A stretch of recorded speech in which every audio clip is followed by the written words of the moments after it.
है कि सीएम योगी की आवास पर जो बैठक होनी थी अब वो शुरू हो चुकी है। सीएम की बैठक में chief secretary, DG police, ADG law and order मौजूद हैं। सीएम योगी महाकुंभ के हालात पर लगातार नजर बनाए रखे हुए हैं और प्रधानमंत्री मोदी, अमित शाह, जेपी नड्डा भी लगातार हालात का जायजा सीएम योगी से सुबह से ही ले रहे हैं और फिलहाल योगी आदित्यनाथ के आवास पर एक अहम बैठक हो रही है जिसमें chief secretary, DGP, ADG law and order फिलहाल मौजूद हैं और इसी बात पर उम्मीद की जा रही है फोकल पॉइंट इस चर्चा का, इस बैठक का यही होगा कि वहां पर स्थिति को नियंत्रण में कैसे रखा जाए। पंकज झा हमारे साथ और जानकारी देने के लिए। पंकज, मीटिंग शुरू हो चुकी है और जाहिर सी हमारे संवाददाता पंकज इस वक्त हमारे साथ जुड़ गए हैं। पंकज बताइए, मीटिंग तो हाई लेवल है और शुरू हो चुकी है, अब फोकल पॉइंट यही रहने वाला है, सुरक्षा और नियंत्रण वहां पर किस तरह से बहाल किया जाए। पंकज, क्या आप मुझे सुन पा रहे हैं? तो आपको बता दें कि सीएम योगी के आवास पर एक बड़ी बैठक शुरू हो चुकी है और इस बैठक में chief secretary, DGP, ADG law and order फिलहाल मौजूद है और सिक्योरिटी के पॉइंट ऑफ व्यू से और प्रबंध के पॉइंट ऑफ व्यू से यहाँ पर बातचीत होने की संभावना है। सुबह से ही प्रधानमंत्री भी सीएम योगी से लगातार बात कर रहे हैं, उनसे समझने की कोशिश कर रहे हैं कि हालात किस तरह से नियंत्रण में है कि नहीं। हमारे पंकज संवाददाता इस वक्त हमारे साथ फोन लाइन पर दोबारा से जुड़ गए हैं। पंकज, मुझे बताइए इस बैठक में क्या बातचीत होगी?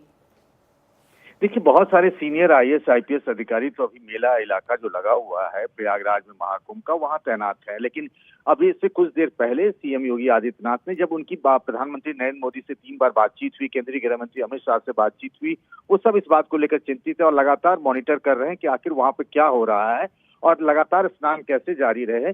जो लोग भगदड़ में घायल हुए उनका बेहतर से बेहतर इलाज कैसे हो सके, उन सबकी बातचीत करने के लिए, एक पूरे तरीके से पूरे हालात की समीक्षा करने के लिए योगी आदित्यनाथ ने अब से कुछ देर पहले एक सीनियर अधिकारियों के साथ बैठक की। छोटा सा वार रूम भी बना हुआ है यूपी के मुख्यमंत्री योगी आदित्यनाथ के घर पर। तो चीफ सेक्रेटरी मनोज सिंह हैं, DGP Prashant Kumar, ADG LO Amitabh Yash, प्रमुख गृह सचिव जो है संजय प्रसाद, इनसे सारे सीनियर अधिकारियों के साथ बैठक हो रही है।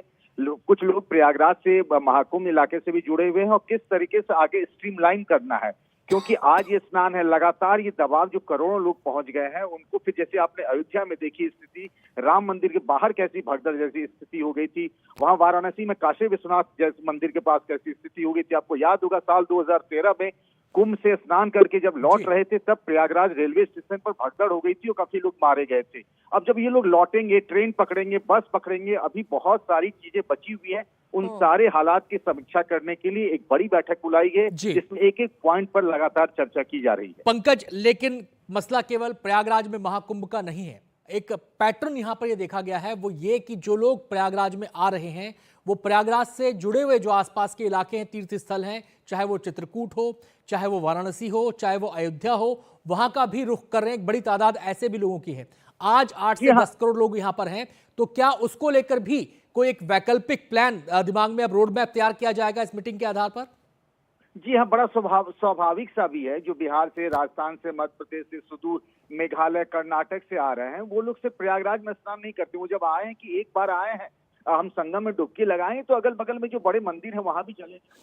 बनारस में काशी विश्वनाथ मंदिर, अयोध्या पर सबसे ज्यादा दबाव है, मथुरा वृंदावन पर उतना दबाव नहीं है, पर ये 2 जगह है जहाँ पर बहुत अधिक दबाव है। राम जन्मभूमि ट्रस्ट ने कल ही बयान जारी करके कहा कि जो लोग बाहर से आ रहे हैं वो तो आए, लेकिन क्या होता है कि इन जगहों पर आसपास के जिलों से भी लोग आते हैं, तो उस भीड़ को रेगुलेट करने के लिए, कंट्रोल करने के लिए किस तरीके से वहां जाएं, उसका पूरा रोड मैप तैयार किया गया था। अब उसको एक बार फिर से रिव्यू किया जा रहा है। बहुत बहुत शुक्रिया पंकज आपका इस पूरी जानकारी के लिए।